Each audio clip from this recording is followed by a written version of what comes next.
Welcome to Matters Financial and Geopolitical from the Frontier, and thank you for stopping by. If you didn't get a chance to look at this Al Jazeera Inside story I participated on, which was about corruption in Africa, do take a look. And of course, Jeremy Awori's Mindspeak presentation, which we are now slicing and dicing, he said such a lot compressed into a short period of time that I think people missed quite a bit, actually. Well, what's been going on in the commodity markets? Oil fell below $45 for the first time since OPEC agreed to cut output. We're last trading at $45.93. And it's a real sense of deja vu. I wrote this in August 2015, and incredibly the prices were at a very similar place as they are today. I said the end is nigh for crude oil and oil producers from Caracas to Luanda, from Riyadh to Abuja. Many years ago, when I was a boarder at Westminster School, I used to like wandering the streets of central London on the weekend. My typical circuit passed by 10 Downing Street, Trafalgar Square, St James's and Green Park, and I would oftentimes end up at Speaker's Corner, Hyde Park. Speaker's Corner was a place where anyone could stand up and speak about anything they chose. I'm talking about a period when the then Ayatollah Ruhollah Khomeini was upending the Peacock Throne, when Mrs. Thatcher was upending the Labour Party, and Blondie was top of the charts. The curious thing about these Sunday meanderings around London was that I would always come across a fellow, a walking billboard as it were, and on the front and on the back would be written, "The end is nigh." It was like a Paul Auster novel. I would see him in Trafalgar Square, then he might pop up at Speaker's Corner, and once even in the cloisters at Westminster Abbey. This kind of thing can unhinge a teenager. Why am I bringing this up from the recesses of my memory's mausoleum? Well, the end is nigh. Crude oil and oil producers from Caracas to Luanda, from Riyadh to Abuja, who were squealing like pigs are about to be served up as rashes. And this was in August 2015. Oil in New York closed below $44 a barrel on Friday and has more to fall. It subsequently rebounded then. It's like a Hail Mary pass that came off. Think about this. Given South Sudan's contractual arrangements, they might soon be paying for each barrel they extract from the ground. And I said then, and it applies today, in a crazy deja vu spooky thing, oil is now in free fall.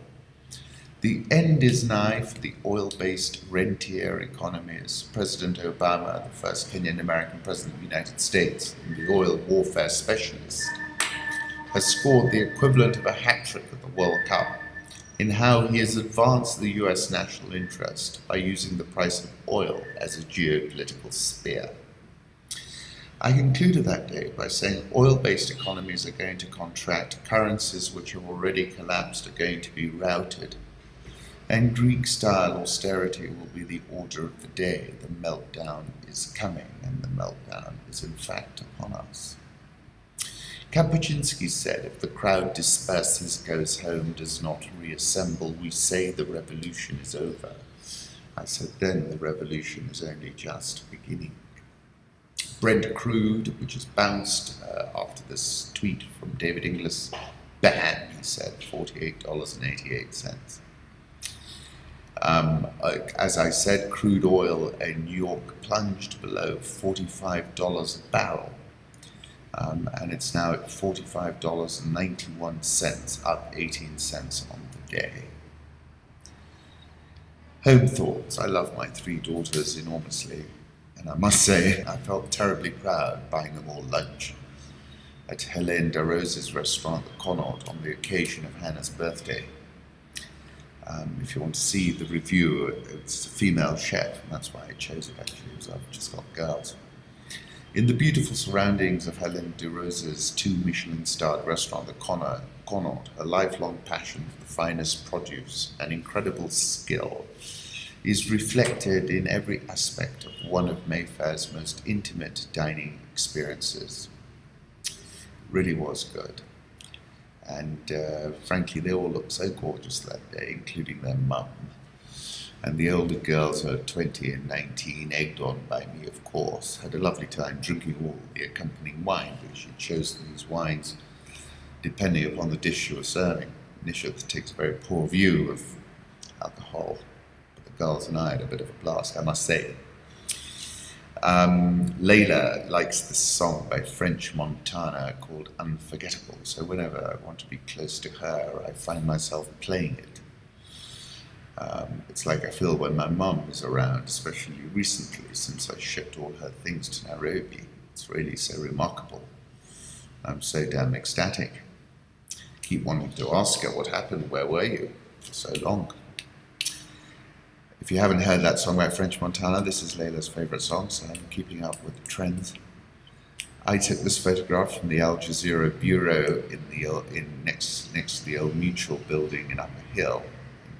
Compare it to the Kenya KICC, because KICC was for eternity the tallest building here in Nairobi. Flashback to last Saturday in Kenya. This is surely one of the world's most primeval black rhinos, a truly special 24 hours. It was just us. This is David Yarrow. I'm always drawn back to this image. Limited contextual detail and soft light allows for a monochromatic portrait. I think it's tremendous. Political reflections. People were suffering so badly with the ravages of Obamacare. It's been a catastrophe, but it's essentially dead. It's dead. That's Trump. I'm president. Can you believe it? Trump again. Vladimir Putin feels slighted after not receiving a White House invite from Donald Trump. Given the spotlight focus on Russia during the American presidential campaign and Donald Trump's warm words as a candidate for President Putin, the Kremlin anticipated a starring role as foreign policy partner number one under the Trump administration. Instead, while Mr. Trump has been fating every Teresa, Justin and Abdel Fattah al-Sisi at the White House or at his Mar-a-Lago estate in Florida, including a high-profile dinner with President Xi Jinping of China, Mr. Putin has had to content himself with 3 measly telephone calls since the inauguration. My conclusions are choreographed, ? Is China the world's new colonial power? Interesting essay in New York Times. China's relationship with Africa goes back to the 1960s, when Chairman Mao Zedong promoted solidarity with the developing world. Ya Fei La, as he called it, using the first syllables for Asia, Africa, and Latin America. Though it was poor and mired in the chaos of the Cultural Revolution, China won new allies in Africa by finishing in 1976 a 1,156-mile railroad through the bush from Tanzania to Zambia. Aid continued to trickle in, but there were no other big projects for nearly 30 years, as China focused on building up its domestic economy, following its leader Deng Xiaoping's prescription to hide your strength and bide your time.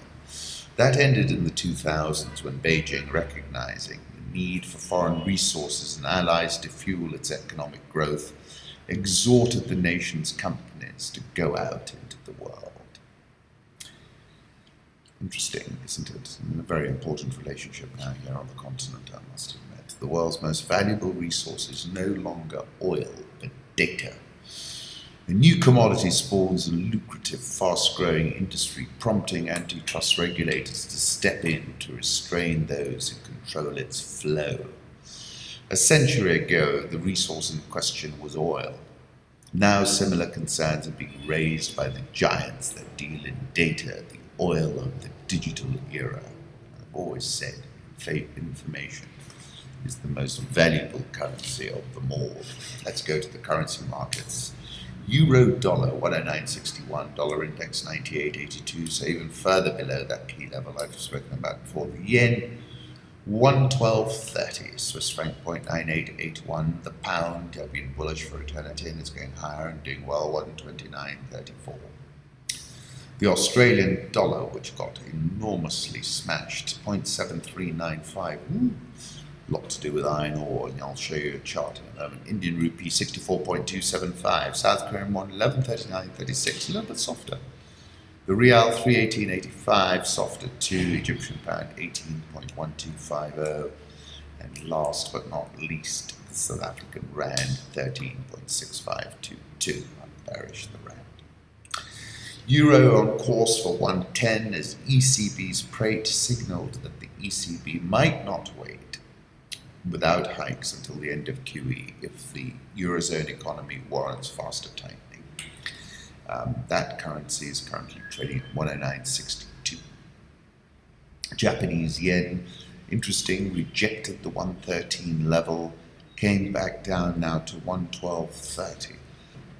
Bitcoin on a roller coaster ride. Well, I never said it was going to be a straight line, though it has been at times. First tops $1,600 for the first time, then falls back to a session low below $1,500, now at $1,540. Commodity bloodbath, and boy, it's been transfixed. A commodity bloodbath on one chart. Bloomberg Commodity Index plunges by almost 2% to lowest since November 2016.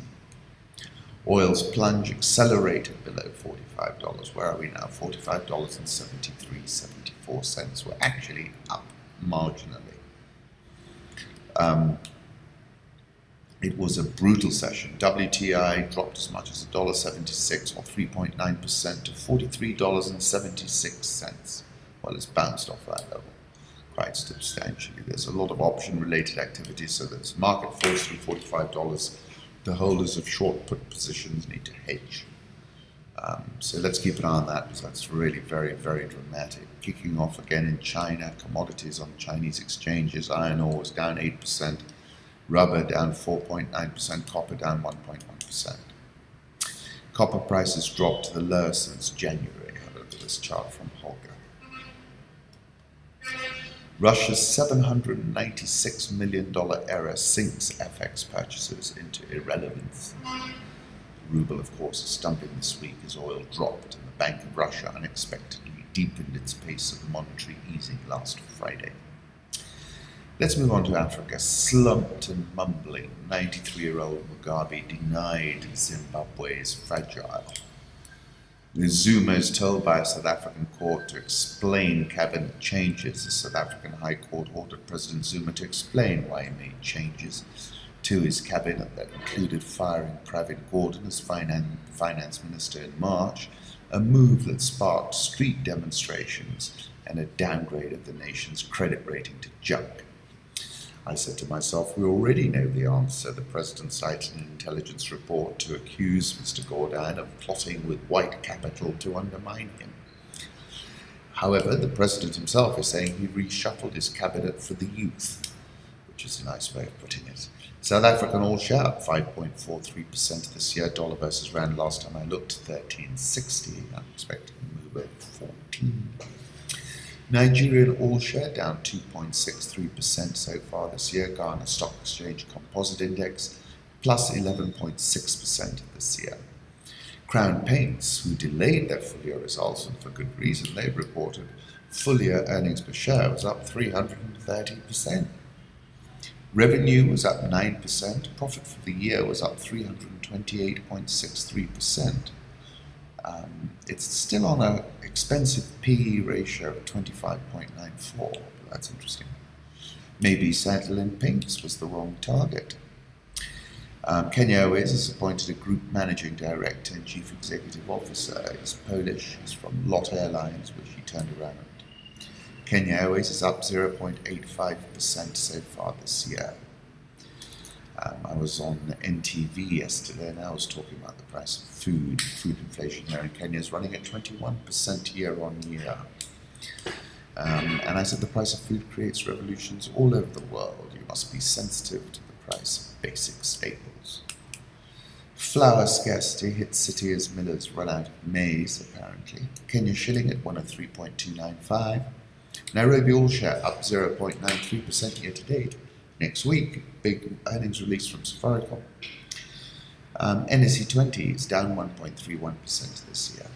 And with that, I shall wish you all a tremendous weekend.